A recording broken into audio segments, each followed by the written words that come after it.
Au cœur des Hauts de Saint-Denis, à la montagne, se dresse l'ancienne léproserie de Saint-Bernard, construite au milieu du XIXe siècle pour isoler et soigner les malades de la lèpre. Dès sa création, l'établissement fut placé sous l'administration d'ordres religieux. La congrégation des Filles de Marie s'occupait notamment des malades, apportant soins et présence quotidienne.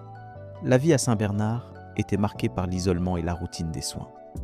La chapelle, les dortoirs et les bâtiments disposés en carré témoignent d'un lieu conçu, à la fois pour la prise en charge sanitaire et pour la séparation sociale des patients. Au XXe siècle, des figures locales se sont distinguées par leur dévouement. Le père Clément Rimbaud, très impliqué auprès des malades et connu pour ses travaux sur les plantes médicinales, est resté une référence locale et repose près de l'église du village.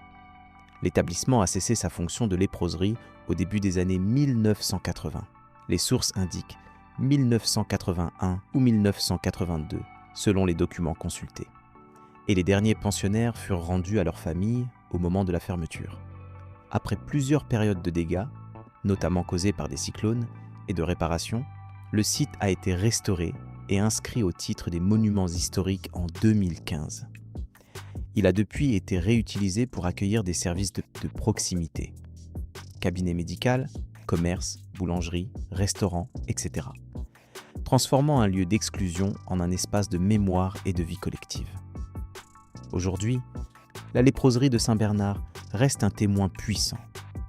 Elle rappelle les pratiques sanitaires du passé, la souffrance de personnes isolées, mais aussi la solidarité d'acteurs religieux et locaux qui ont tenté d'apporter soin et dignité. Si ces histoires vous intéressent, n'hésitez pas à vous abonner. Ici, vous trouverez plein de vidéos en rapport avec notre chère île.